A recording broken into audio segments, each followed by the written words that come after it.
என் பலவீனத்தை என்னால தாங்கவே முடியலன்னு சொல்லி அழுதுட்டு இருக்கீங்களா? இன்று கர்த்தர் நமக்கு தரும் ஆலோசனை 2 கொரிந்தியர் 12:9. என் கிருபை உனக்கு போதும், பலவீனத்திலே என் பலன் பூரணமாய் விளங்கும் என்றார். ஆகையால் கிறிஸ்துவின் வல்லமை என் மேல் தங்கும்படி என் பலவீனங்களை குறித்து நான் மிகவும் சந்தோஷமாய் மேன்மை பாராட்டுவேன். எதில விழாதவங்களும் புகழல பெருமை ஏற்பட்டு விழுந்துருவாங்க. லூசிபரும் அப்படித்தான் விழுந்தாரு. அப்படிப்பட்ட வீழ்ச்சி தனக்கு வேண்டாம் என்று சொல்லிதான் எல்லா விதமான பலவீனத்திலே இவர் மேன்மை பாராட்டுறாருங்க. பலவீனத்துல சந்தோஷமா மேன்மை பாராட்டுவேன்னு சொன்னாரே, செய்தாரா? ஆமாங்க. அடி அடி அடின்னு அடிச்சு தொழுமரத்துல கையையும் காலையும் கட்டினப்புறமும் தேவனை சந்தோஷமா துதிச்சு பாடுனாங்க பாருங்க. அப்ப சிறை கதவு திறந்தது. எல்லாரும் ரட்சிக்கப்பட்டாங்க. காவலாளி பயந்துட்டார். உயர் அதிகாரிகள் என்ன கொல்ல முன்னாடி நானே செத்துறேன்னு முடிவெடுத்துட்டார். உடனே பவுல் சொல்றாரு, நாங்க வெளியே போறதில்ல, நீ அப்படி ஒண்ணும் செய்யாதன்னு சொன்ன உடனே அது வரைக்கும் அதிகாரிக்கு பயந்தவருக்கு இப்ப பயம் இல்ல பாருங்க. அவங்களை வெளியே கூட்டிட்டு போய் காயம் கட்டி சோறு போட்டு குடும்பமா ஆண்டவரை ஏத்துக்கிட்டாங்க.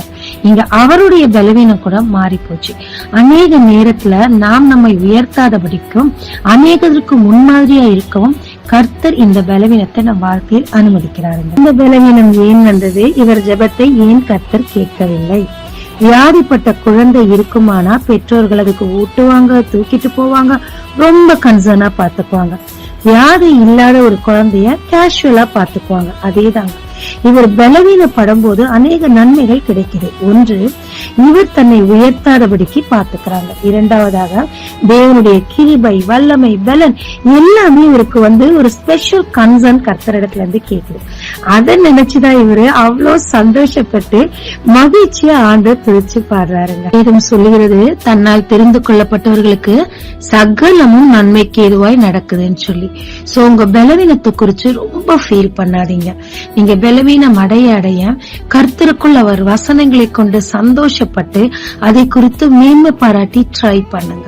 அப்போது தேவ கிருபை உங்களை ஆண்டு கொள்ளும். அதை விட அதிகமா அவருடைய பலன் உங்களுக்குள்ளாக பூரணமாய் விளங்கும்.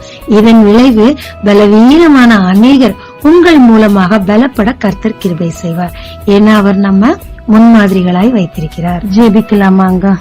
தேவரீர், என்னுடைய பலவீனம் என்னை மிகவும் துக்கப்படுத்துகிறது. ஆண்டவரே, எனக்கு புகழ்ச்சி பெருமை வரும்போதெல்லாம் அந்த மகிமை உமக்கே கொடுக்க கற்றுத்தாரும் கர்த்தாவே. உம்முடைய கிருபை, வல்லமை, பலன் எனக்குள்ளாக விளங்கும். பலவீனத்தில் உமக்குள் மகிழ்ந்திருக்க கற்றுத்தாரும். இயேசு மூலம் பிதாவே, ஆமென். இயேசு கிறிஸ்துவின் நாமத்தில் இந்த நாளில் உங்களை ஆசீர்வதிக்கும் ஜீசஸ் விஷன்.